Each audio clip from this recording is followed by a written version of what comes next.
कैसे में आई बलम रउर से, आवत में डर लागेला।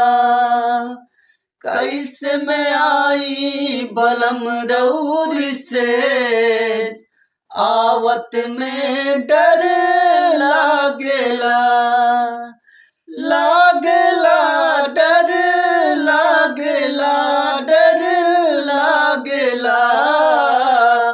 कैसे में आई बलम रउर से, आवत में डर लागेला। भैया एक तो बहुत बढ़िया गाना चला था इस समय, आरा के उठलाली मोहन सिंह का। नाच सुन ले हो तो जाके सुन ले।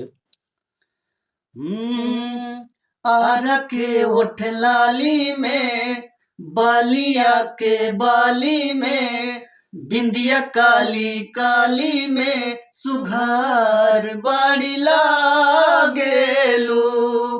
अखिए से गोली दागेलू। आरा के उठलाली में, बालिया के बाली में, बिंदिया काली काली में, सुघार बाड़ी लागेलू।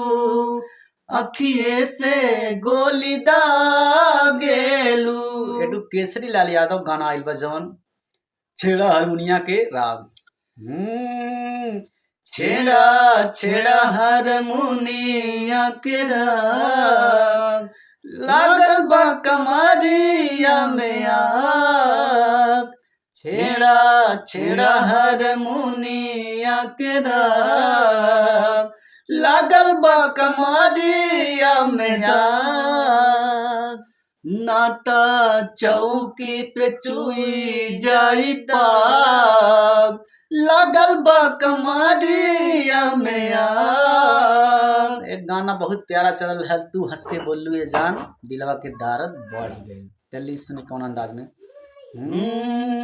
तू हंस के बोललू ये जान, दिलवा के दारद बढ़ गइल।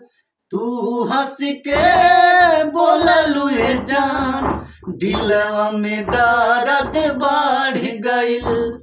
तोहरा प्यार में पागल ई दीवाना हो गइल। तू हंस के बोललू ये जान, दिलवा में दारद बढ़ गइल। नमस्ते प्रणाम, हम कमलेश चौधरी, हमारे भाई बड़ बेटी कमल चौधरी। लाइक सपोर्ट शेयर सब कुछ करें। आशा ना पूरा विश्वास बा कि रउआ लोग जरूर करें।